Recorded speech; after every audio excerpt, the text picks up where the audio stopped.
Hello, everybody. So yes, it's a collaborative approach between colleagues from Newcastle University, and I am from Newcastle College. I am a teacher educator, and we have from Newcastle University STEM subjects, so biomedical sciences and technologies. And our presentation really is stepping a little bit. So we're building on what happened this morning.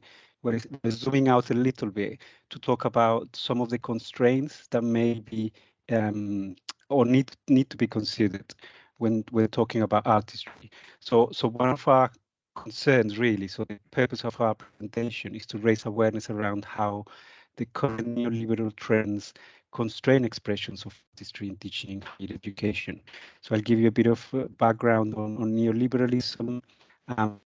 Is the idea of the logic of the market. So we're looking at how in the 70s and 80s, Reagan and Thatcher were really successful at implementing this and brought the idea of the logic of the market, merging the public sector with the logic of the private one.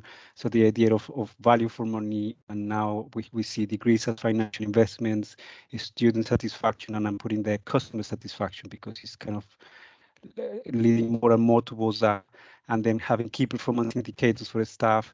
So in a way, all of these concerns really are about an invitation for you to think about what can we do to start shaping education in a different way.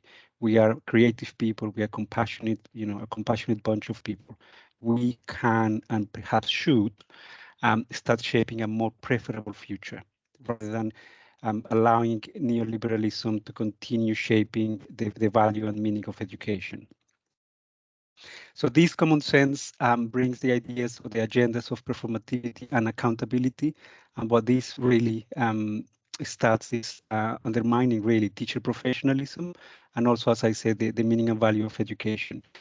In the bibliography, you will find the references to Hastings and Red Paper. They are really, really good. I recommend them because they really bring interesting insights into how neoliberalism is in a way, they unveil a lot of the logic again of this common sense approach that we have in education. I hand it over to Carys to explain a little bit how this, in a way, interferes a little bit with our professional practice. Thanks, Leo. Are you in charge of the slides? Yes. Yeah. Can you move it on one, please? Yes, I'm on your slide. Okay, perfect. Thank you. So I'll be talking a little bit from my background, which is biomedical sciences. So I come from a science background, but I got disillusioned with lab work and decided I preferred people and teaching. So that's why I moved in this direction. I also teach enterprise as well. And Lindsay, unfortunately, can't make it on our presentation today. But one thing that myself and Laura both have in common is that Lindsay's acted as a kind of mentor to us as we've been developing through our careers. So we've learned a lot from him. So I hope we'll do him proud today. So I'll be talking a little bit about the romantic view of teaching that we have and how we want to teach and how this is being subverted towards more of a transactional situation in education. We've talked a lot about the flow theory of learning this morning. And one of the things when I was thinking about this presentation was the nature of the terminology that we use. So formative, for example, has changed its meaning from being a profound influence on development to assessing to see how you go. And assessment has crept in there. And perhaps we should be thinking about taking the assessment back out and coming back to the reflective considerations. Can we move on to the next slide, please? Yeah. So I'll be covering 3 examples today. So we'll be looking at the values, and this is in terms of the graduate and thinking about the type of degree that they do and the discipline. We'll be considering passion. We've all got passion, but that's been evident from all the presentations this morning in what we do as a job. And if I have to describe what I do to people, I say that I'm here to stimulate bright minds and to pass on what I know and learn from other people as well, because we all know that learning isn't static, learning is continuous. And then we'll come on to talking about trust, and that's trust in educators and the process. So thinking about value, Value can be considered on a metrics basis now. So we're being keft, we're being teft, we're being refed all over. We're constantly having to justify our actions and our outputs, which constrains us as academics and educators. So when we're thinking about our discipline and our area, how can we maintain that passion without being constrained by that accountability to metrics? So one of the measures that is currently being used is monetary value terms. So what is the graduate earning potential? And this is very dangerous if we think about the arts and humanities, for example, where someone may be freelance. They do not have an hourly pay rate. They do not have a weekly pay rate. And their art and their success is determined on their art and person's perceived value of art, compared to, for example, say a medical subject where there is the hourly pay, there is an expectation, there is this quantification in the role. So when we're seeing students come to university, one of the things that we hear at Open Days is, well, what job can I get? Rather than what will I learn while I'm here? And that pressure on the output before they've even gone through the experience is a very, very difficult narrative to answer. And especially since the COVID pandemic, we've seen a lot more pressure go onto the arts and humanities sectors. And we have seen somewhat high earning capacity taking over. Leo, is it back to you now?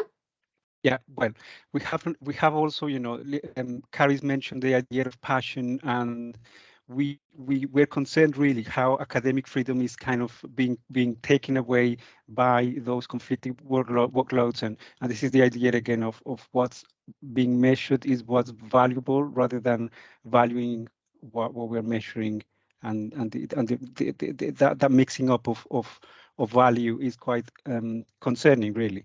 So in a way, what Carys was talking a little bit earlier about when students come to universities, and what we are trying to do now is expectation management, how not to disappoint them rather than instilling a form of passion for a subject and thriving on learning.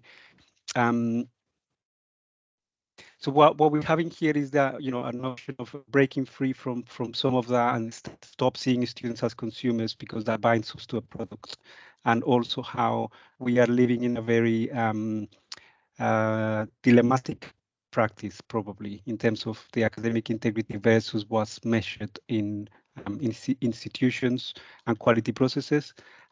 Trust has been mentioned a lot this morning, and we absolutely believe in that too. Trust is an underpinning principle of any form of professional practice and expertise, and for any expression of expertise in teaching, we need to be trusted.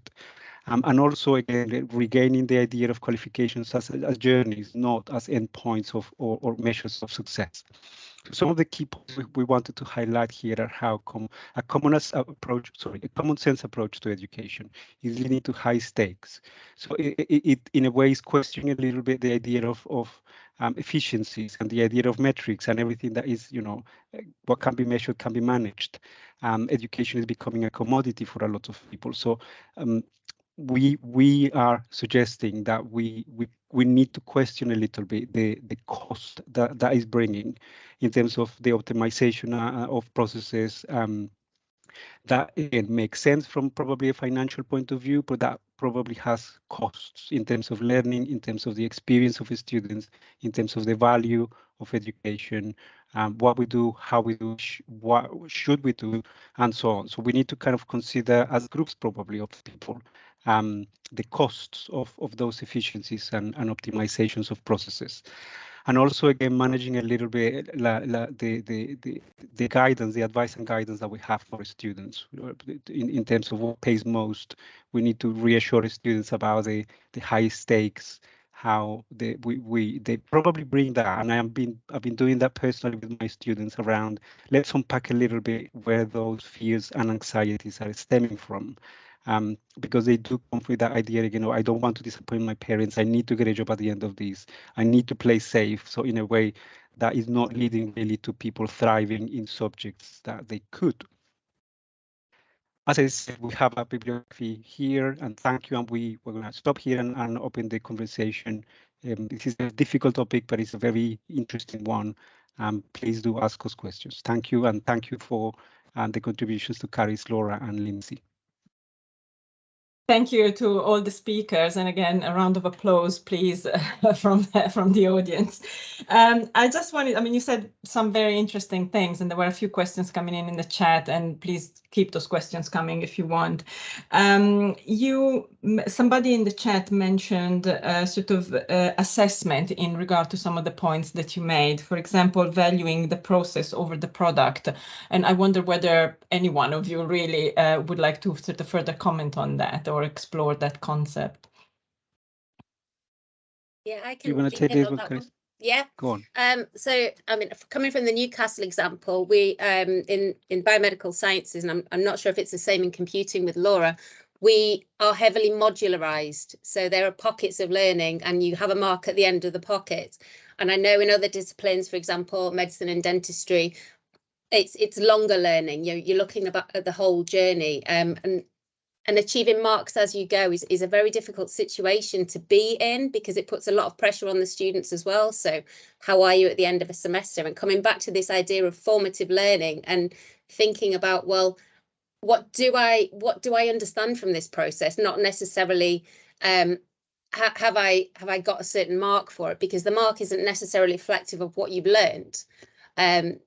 So, I mean, I would love to have the Swedish system of pass-fail, of just, you've achieved it, and we're not going to scale you with, you've achieved it or you haven't achieved it.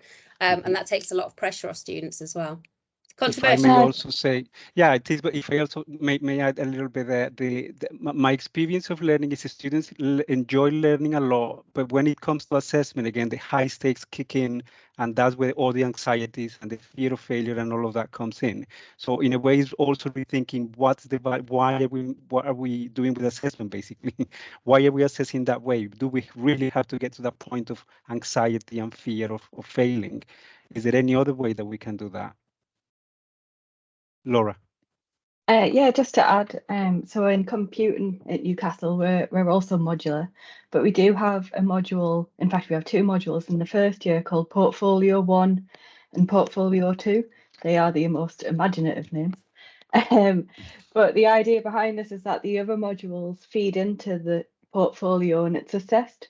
So it was a great design in principle, but because of this modular setup, it hasn't quite worked out that way. It's just ended up being another module. So it's interesting, and we're trying to fight against it, but students don't quite understand, and it's about getting the students and our setup at the university to agree with what's best. Yeah, and commenting here how the idea of this enhancement, and again, the logic is, of course, you need to improve. And it's, who doesn't want to improve? But again, what are we doing with good is not good enough? We need to be excellent. And then this is why this symposium exists, because we are trying to resist the idea of excellence and try to again regain some of the insights and the insider knowledge as practitioners that we have in terms of shaping that language and saying, well, let's rethink some of the ways that we're doing education right now. Thank you very much. There was another question, but perhaps again, something that, again, somebody said, don't get me started on this. And I think we all feel that the same, but I want to ask it anyway, or perhaps we have we've got like a few minutes for discussion. So what can we do to resist the overuse of metrics to measure the wrong things? So how can we effectively value what we measure? And I think that is a great expression, and one that I'm definitely going to use. I think, you see, personally, I didn't know anything about this before I started my PhD. And it was through the PhD that learning about this really transformed my way of thinking. And it's like a little bit like the Matrix. The moment that you take the red pill, there is no way back. And is it the red or the blue? Anyway. The idea of awakening somehow to this, and some of my concerns are how a young generation now is being born into debt. They do not anything else but that, and in a way we can shape a future. We are again a creative bunch of people. Students are now being born into this system. New teachers are again entering the profession into this metrics, expectations, targets, and so on, and that becomes their life. So in a way, it's becoming a little bit of a resilience game, rather than thriving in loving what we do. Let's become resilient to be able to cope with all those metrics and targets and so on. Thank you. There was, I mean, at some point in your talk, you mentioned enterprise, and I wonder whether if any of you has got sort of any thoughts about how enterprise and teaching perhaps sort of could link better together, and if you have any examples from perhaps your practice to share with us. Yeah, absolutely. So creativity and enterprise is one of the things that I use heavily in my teaching. So I'm off to teach a lecture at 1 o'clock today. I've been heavily influenced by somebody called Colin Jones, who you may be aware of. He works at the University of Queensland, I think, at the moment. He's at TasDevil is his Twitter handle. He's absolutely brilliant. He flips entrepreneurship and enterprise on its head, and he's an absolute convert to learning through play. So I'm all about the Lego and the drawing. And actually, when we were preparing this talk, I found a copy of The Dancing Princesses. So there we go, which influenced me as I was a child, because I thought it was one of the most beautiful books I'd ever seen, and I would just pore over the images all the time. Even though it'd been read to me at bedtime, I would just keep looking at the pictures.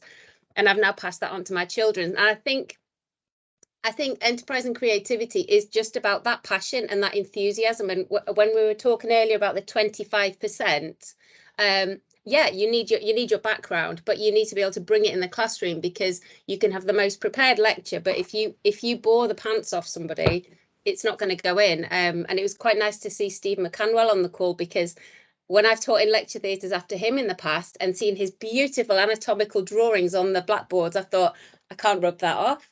It's too beautiful. And you know, standing staring at it, thinking that's how you engage people, is by bringing them into your subject, which does give you, you know, great student feedback. Does it translate into metrics? I don't know. But what I do know is that the graduates who leave the university feel this sense of allegiance and the want to keep in touch, which is the nice thing. And I think it's something that someone doesn't know at 18, but when they're 25, they can see the value in what they've learnt and they're applying it. And that's where the value really comes.